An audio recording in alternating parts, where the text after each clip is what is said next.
დავიწყება რომ შვილები ყავს და პატრონობა უნდა შვილებს. ინა მართალი ხარ შახ და მარ. მე ხარ მასწავლებელი რა მერეებზე ველაპარაკები და ეს ასაკი. სამ თებერვალს ქირურგს დაუძახეთ ჩქარა. ინდიჭის ბები აღარ. სამჯერე არ ღირს რა ვიღაცების გულისთვის საკუთარი ოჯახის აი ესე დღეში ჩაყენება. გაითამაშია? ისე რა. 23 საათსა და 30 წუთზე. უბედურ დროში ყველაფერი სხვანაირად აი ლუკა. რამდენჯერ შეიძლება ერთი და იგივე შეგიძლია გამაგებინა.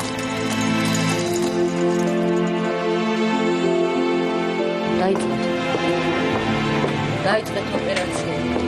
სასწრაფოდ დაიწყეთ. ბექა სიხარულიძის სიცოცხლიდან სიცოცხლემდე იმედზე. სამშაბათს გიორგი შალვაშვილი 22 საათსა და 30 წუთზე. მედიუმი გარდაცვლილ მშობლებთან გაკავშირებ. დედა რომელიც გარდამეცვალა და 22 დღეში მამაც, აკი გითხარ ჩემო სიყვარულოვო და გული გაუჩერდა. მომწერა რომ მე ვარ მედიუმი, დედა თქვენთან ლაპარაკი უნდაო. დედა ჩემის და ჩემი საიდუმლოებები ყველაფერზე ვისაუბრეთ. ამბობდნენ რომ გაგიჟდაო. გადავიხადე წლის თავი, სტუმრებს დახვდა ვიოლინო, შამპანურების პირამიდები. მამა ლაზარემ მითხრა რომ დაუჯდომელი წაგიკითხო თორე ძალიან დამძიმდიო.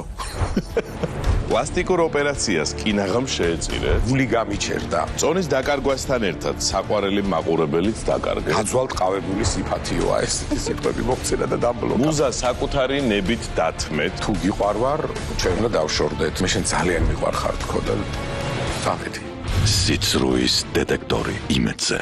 ეს ცხოვრება ხინიში უნდა აგავლიო, ჩემზეა დაწერილი. ხალი თამადების ინსტიტუტი საკმაოდ პოპულარულია. აი ჩემი ძმა კაცი ამბობს რომ ეხლაო ჩემი ძმაო ელზა გაუძღვება ჩემი დებისთვის უფრას. ჩემს ქვეყანას გაუმართოს. არსებობს კი სამყაროში ისეთი რამ, რასაც ქართველი ქალი ვერ შეძლებს. ხიანგრი და ლაპარაკი არ გეზარებაო და მიგება და ითამოდეო და თან ხიარულად, თან იუმორით.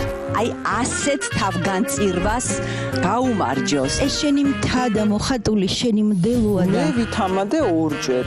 სად? ჩემს დაბადების დღეზე. მოდი მე და შენ დავლიოთ ყანწი. კი ბატონო. გურულად. ღვინოს დაულევ ღვინოსა, დარდი სასიკო დილოსა. ერთი მაგრად გაგვიმარ. პრაიმ შოუ იმედზე. მარიკა ბაკურაძე სხვა რაკურსით. უცებ ვიღაც კაცმა დამიძახა რომ ქალბატონო მარიკა. იქ კომენტარებს რასაც გიწერენ, თქვენ ყურადღება არ მიაქციოთ. ისეთი ძალა მომცა. აი ხო ტირილობებს დავიწყე. დედა არის უსინათლო. რა მოხდა თქო ვეკითხები და მეორე დღეაო ვეღარ ხედავ. გავიყინეთ ადგილზე მე და ბავშვები. ემიგრანტი დაბრუნდა სამშობლოში. მოგიყვებით ჩემს ამერიკულ თავგადასავალს. აღმოჩნდა რომ იყო მელ გიბსონის ყოფილი ცოლი. არ გიცნობთ მე ვთხარი, მე ვიცნობ მეთქი, მარტო გია ჯაჯანიძეს მეთქი თქვენ იცნობთ. მამა წავიდა სახლიდან. მე ვიხავი ძალიან დიპრესიაში. ქუჩაში ცხოვრობდი? დიახ. აპატიე? და მე მახსოვს როგორ მამა ჩემი რიდირა.